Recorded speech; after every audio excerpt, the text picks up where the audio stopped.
ஓம் சாந்தி. B.K. Surajbhai அவர்களின் தாரணை வகுப்பு ஜூலை 24, 2024.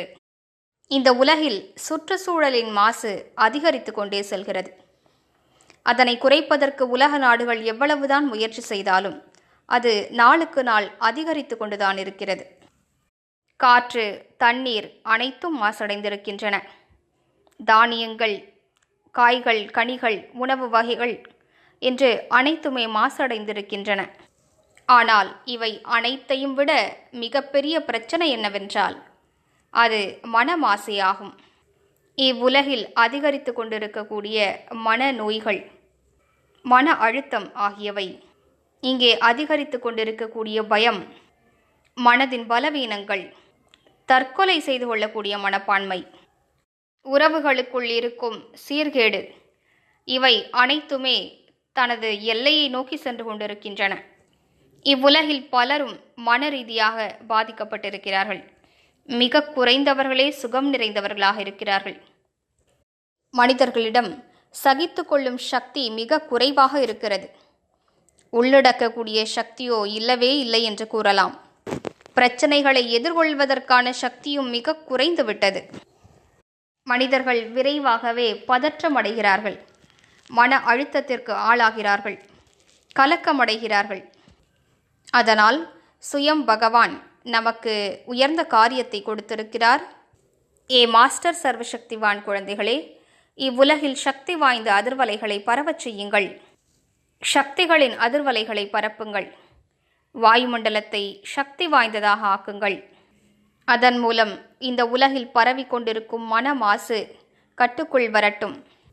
பலமற்ற ஆத்மாக்களுக்கு சக்தி கிடைக்கட்டும். தடைகள், பிரச்சனைகளில் மாட்டிக்கொண்டிருக்கும் கோடிக்கணக்கான ஆத்மாக்களுக்கு ஆறுதல் கிடைக்கட்டும். மனநோய்களால் பாதிக்கப்பட்டவர்களுக்கு மனோபலம் கிடைக்கப்பெறட்டும். ஏனென்றால் வந்திருக்கக்கூடிய பிரச்சனைகள் ஒன்றும் பெரிதல்ல.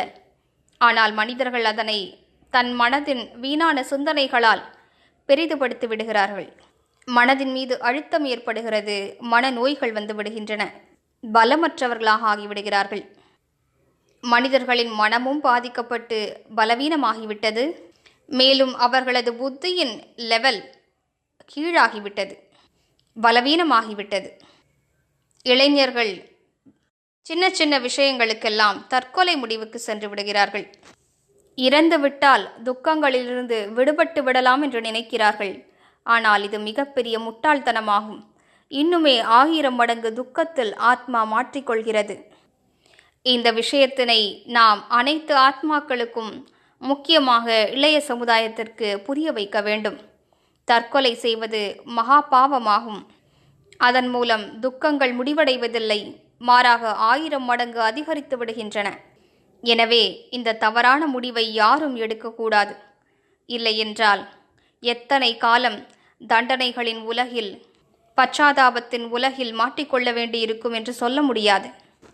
எனவே யோகிகளாகிய நாம் இவ்வுலகில் சக்தி வாய்ந்த அதிர்வலைகளை உருவாக்க வேண்டும். இவ்வுலகில் யாருக்கும் இந்த விஷயம் தெரிவதில்லை. இதனை பற்றி யாரும் யோசிப்பதும் இல்லை.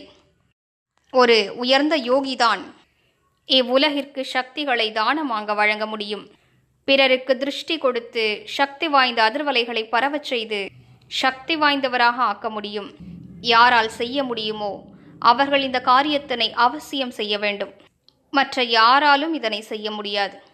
அவர்களே மனநோய்களால் பீடிக்கப்பட்டு துக்கத்தில் மாட்டிக்கொண்டிருக்கிறார்கள். எனவே நமது எண்ணங்களை சக்தி வாய்ந்தவையாக ஆக்குவோம். நான் மாஸ்டர் சர்வசக்திவான், சிவசக்தி, வெற்றி ரத்தினம் ஆவேன். இப்படிப்பட்ட சுயமரியாதைகளை அதிகமாக பயிற்சி செய்வோம். நான் மாஸ்டர் ஞான சூரியனாவேன். இப்படிப்பட்ட சுயமரியாதை பயிற்சிகளால் சக்தி வாய்ந்த அதிர்வலைகள் நாலாபுறங்களிலும் பரவுகின்றன. நாலாபுறங்களிலும் உங்களை சுற்றியுள்ள வாயுமண்டலம் சக்தி வாய்ந்ததாக ஆகிவிடுகிறது. நீங்கள் உங்களது அலுவலகத்தில் இருந்தாலும் அதன் சூழலை சக்தி வாய்ந்ததாக ஆக்க முடியும்.